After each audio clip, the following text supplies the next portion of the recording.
Imagine the first day at Hogwarts. The sorting hat is placed on Harry Potter's head. But Harry isn't wearing round, taped-up glasses or a hand-me-down sweater. He's dressed in the finest black silk.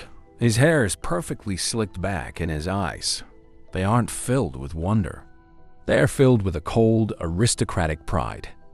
Before the hat even touches his hair, it screams, "Slytherin!" Harry walks to the green and silver table, and the man standing in the shadows of the Great Hall, the man who escorted him to the train, smiles. It's Sirius Black, but he's not a fugitive. He's the most powerful man in the Ministry. And as Harry sits down, he touches a small silver skull pendant hidden beneath his robes. You did well, Harry. Your parents would be proud. They died so that you could lead us into the new age. Never forget who you are. A prince among sheep.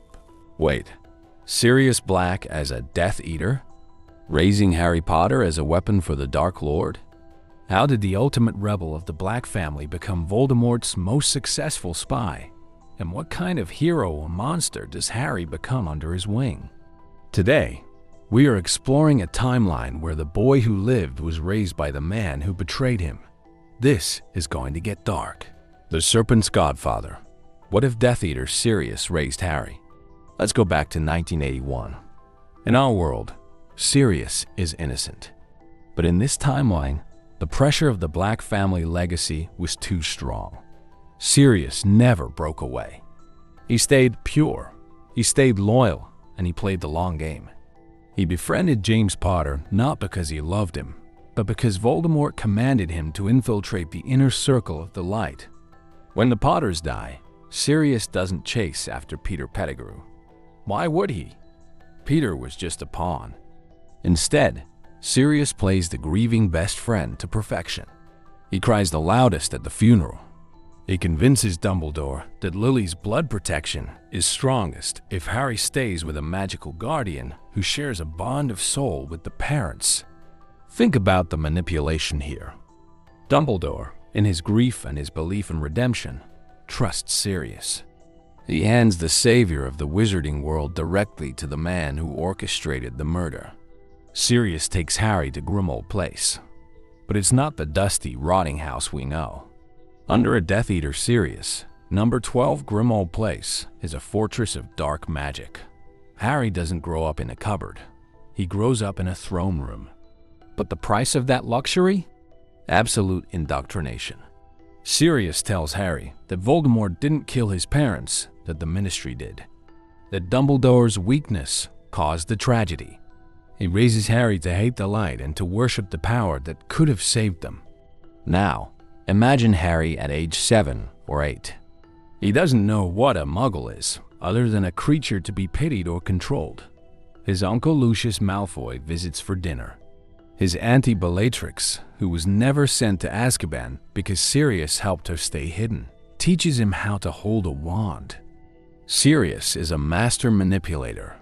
He gives Harry everything he wants, but he molds Harry's mind like clay. They will call you a hero, Harry.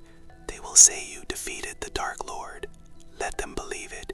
It makes them weak. But you and I know the truth. The Dark Lord is waiting for the perfect vessel to return. And you, my boy, are the masterpiece I am preparing for him. Harry grows up intensely lonely, but incredibly powerful. He's a prodigy in the dark arts before he even gets his Hogwarts letter. But here's the kicker. Sirius actually does love Harry in his own twisted, psychopathic way. He sees Harry as the son he never had, but also as the ultimate gift he will one day present to his master. This Harry Potter is brilliant, cold, and devastatingly charming. He arrives at Hogwarts not as a confused orphan, but as a king in waiting. He doesn't meet Ron on the train. He meets Draco, and they don't fight. They are the two princes of the new generation. When Harry meets Hermione, he doesn't see a friend. He sees a talented mudblood who needs to be put in her place or utilized for the cause. At Hogwarts, Harry is Sirius's eyes and ears. While Dumbledore watches Harry, hoping to see a spark of James's goodness. Harry is secretly reporting back to Grimmauld Place about the school's defenses. Imagine the Philosopher's Stone quest from this perspective. Harry isn't trying to stop the thief. He is the thief. Or rather, he's working with Professor Quirrell. Under Sirius's instructions, Harry uses his innocent reputation to bypass the traps. Professor McGonagall, I'm so worried about the third floor. I think someone is trying to steal the stone. May I help you check the protections? He's playing everyone. But the real conflict starts when Harry begins to see the cracks in Sirius's lies. He meets Remus Lupin in his third year. Remus, who was kept away from Harry for a decade by Sirius's legal maneuvers, finally gets a chance to speak to the boy. Remus sees the darkness in Harry, and it breaks his heart. He realizes that Sirius has poisoned the well. Harry, look at your mother's letters. She didn't want this for you. Sirius isn't who you think he is. My mother died because people like you were too weak to protect her, Lupin. Sirius stayed. You ran. The psychological warfare between the true Sirius and the lies of Remus becomes the heartbeat of the story. Harry is torn. He loves the man who raised him, but he starts to realize that the protection Sirius offers is actually a leash. Everything culminates in the graveyard at the end of the Triwizard Tournament, but this isn't a kidnapping. Harry goes there willingly. He has the bone, the flesh, and he is ready to give the blood. Sirius is there, standing by the cauldron, looking at Harry with a mix of pride and fanatical devotion. The moment is here, Harry. Give your blood to the Master. Prove that the House of Black has raised the savior of the dark. Voldemort rises. He's restored to his full, terrifying power. He looks at Sirius and praises him as his most faithful servant. He looks at Harry and sees his greatest weapon. But then, the payoff we teased at the beginning happens. As Voldemort reaches out to touch Harry's face, Harry feels something he didn't expect. He doesn't feel destiny. He feels the burning pain of the scar, but more than that, he sees the ghosts of James and Lily appearing through the Priori Incantatem. They don't look at Voldemort. They look at Sirius. How could you, Sirius? He was your brother! The shock of seeing his parents' spirits, not as the warriors of the dark, Sirius described, but as the victims of his godfather's betrayal, finally snaps Harry's brain. He realizes that his entire life has been a carefully constructed lie. Sirius didn't raise him out of love. He raised him as a trophy for a murderer.